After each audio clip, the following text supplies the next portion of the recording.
Tout a commencé de manière inattendue. Un ami et moi avons décidé d'essayer un supplément qui était populaire à l'époque, mais quelque chose s'est terriblement mal passé. En quelques minutes, notre corps a commencé à réagir de manière toxique. Nous avons rapidement essayé d'atténuer l'inconfort en allant manger quelque chose au restaurant. Lorsque mon ami s'est évanoui et a vomi sur l'une des tables, je me suis retrouvé sur un chemin encore plus sombre. Le directeur a appelé les services d'urgence et mon ami a été emmené à l'hôpital, dont il est reparti le lendemain complètement rétabli. Mon histoire a pris une autre tournure. J'ai senti mon corps s'affaiblir. Je me suis enfermé dans les toilettes du restaurant, un espace petit et solitaire. Ma vision a commencé à tourner, j'ai perdu l'équilibre et je suis tombé au sol. Le vomi m'a fait aspirer et étouffer, envoyant mon corps dans l'inertie. Alors que mon corps gisait là, quelque chose d'étrange a commencé à se produire. Je me sentais déconnecté, comme si j'étais hors de moi. Une profonde obscurité m'enveloppait, mais ce n'était pas effrayant. Bientôt, j'ai vu une scène se dérouler devant moi. C'était comme un film. Cependant, je n'avais pas réalisé que ce que je voyais était mon propre corps.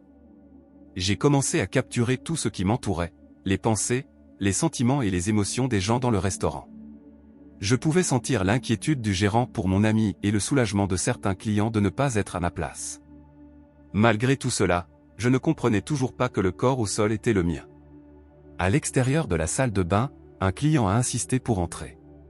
Il a alerté le gérant, qui a ouvert la porte et a trouvé mon corps immobile. Les secours ont de nouveau été appelés, mais les premières tentatives de réanimation ont échoué. Mon corps a été déclaré mort et placé dans un sac mortuaire. Dans l'ambulance, alors que les ambulanciers transportaient mon corps, quelque chose d'extraordinaire s'est produit.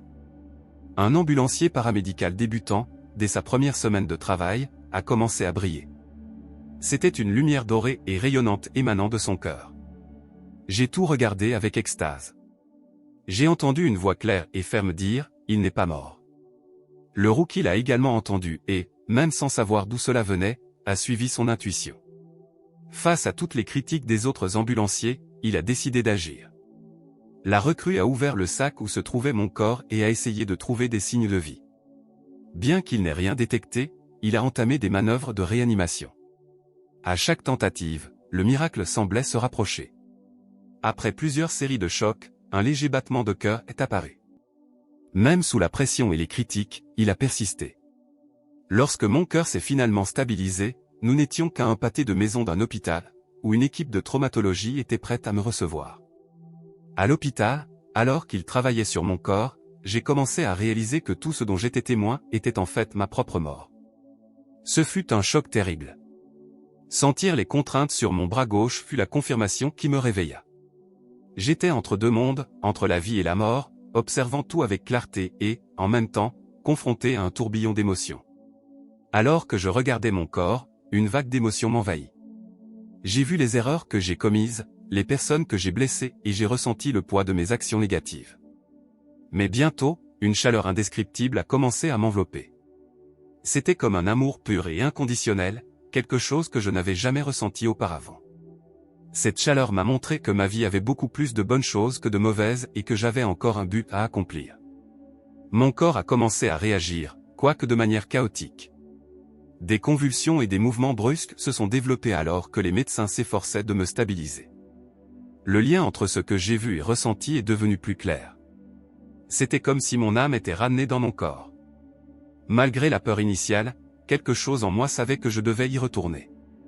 L'éclat du secouriste, la voix qu'il a entendue et la force que j'ai ressentie n'étaient pas une coïncidence. Tout indiquait quelque chose de plus grand, une force divine guidant chaque étape de ce moment. Cette expérience m'a amené à remettre en question tout ce que je savais sur la vie, la mort et le but d'être ici. J'ai réalisé qu'il y avait quelque chose de bien plus important à l'œuvre, quelque chose qui transcende notre compréhension. Lorsque j'ai finalement repris conscience, ma vision du monde avait changé pour toujours. J'ai commencé à valoriser chaque instant, chaque personne et chaque opportunité de faire le bien.